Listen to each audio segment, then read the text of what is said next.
To, že Vianoce nie sú o Ježiškovi, ktorý roznáša darčeky, není asi pre nikoho z vás ani nová, ani nejaká šokujúca správa, ale celkom vážne mám pre vás tú najdôležitejšiu správu a to je to, že Ježiš Kristus, ktorý je historickou osobou, on je tá kľúčová postava Vianoc.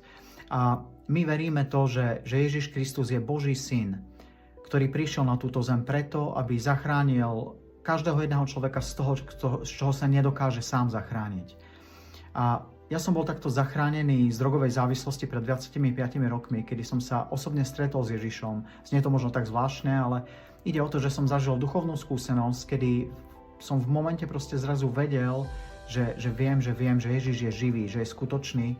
A nešlo len o nejaký zážitok, ale išlo o to, že ja som reálne bol nadprirodzene z okamihu na okamih vyslobodený z celej drogovej závislosti, v ktorej som bol. A takúto skúsenosť nemajú iba nejakí narkomani alebo takíto ľudia.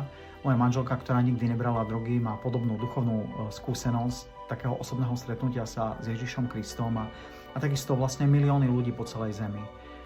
A Ježiš je Boží syn, to znamená, on je Boh, ktorý sa stal človekom. Priatelia, Vianoce sú o tom, že Boh sa stal človekom, pretože miluje človeka, pretože sme mu vzácni, pretože sme mu drahocenní a prišiel, aby nás zachránil, aby nás odomkol. On je naozaj ten kľúčový, ktorý nás dokáže odomknúť zo všetkého, v čom sme. Či je to závislosť, či je to smútok, či je to depresia, či je to taká prázdnota a nezmyselnosť života. Ale to najdôležitejšie, prečo Ježiš prišiel na túto zem, je, aby nám pomohol tam, kde si naozaj kde si nedokážeme rady, žiadny človek, žiadna technológia, žiadna ľudská schopnosť, a to je to, aby nás zachránil od smrti, od večnej smrti. Pretože, viete, je to o tom, že to nie je Boh niekoho hádže do pekla, ale ľudia bez Boha sa tam rútia. A Boh sa stal človekom práve preto, aby zobral to, čo nás strhávalo do pekla. To znamená náš hriech. A on prišiel práve kvôli tomu, aby zobral naše hriechy na seba, aby zomrel za každého jedného z nás na kríži. Ale on nie len zomrel, ale takisto vstal z mŕtvych. On je živý, on je skutočný, on je vzkriesený. A takto vzkriesený Kristus, keď sa zjavil jednému zo svojich učeníkov, tak mu povedal, že ja mám kľúče od smrti a podsvetia. A ja ti chcem povedať, že on má kľúč naozaj od všetkého. A chcem ťa pozvať k tomu, aby si mu tejto kľúčovej osobe celej našej existencie, aby si mu odomkol srdce, pretože on sa nikde nebude dobíjať. On čaká, kým mu odomkneme, aby mohol priniesť riešenia a aby mohol priniesť to riešenie na ten najväčší problém každého jedného z nás, a to je smrť.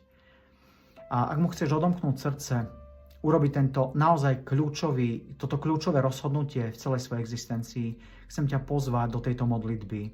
Len prosto daj do toho celé svoje srdce a opakuj po mne. Pane Ježišu Kriste, ja ti ďakujem, že ma miluješ. Ja ti ďakujem, že z lásky ku mne si zobral všetky moje hriechy na seba a že si za mňa zomrel. Ja ti ďakujem, že si vstal z mŕtvych, aby si mi dal nový a večný život. Pane Ježišu Kriste, ja sa ti teraz úplne odovzdávam. Prosím ťa, ty buď mojim jediným pánom a staň sa mojim záchrancom. Ak s tým súhlasíš a stotožňuješ sa s tým, tak len povedz tam, kde si amen, alebo aj vo svojom srdci.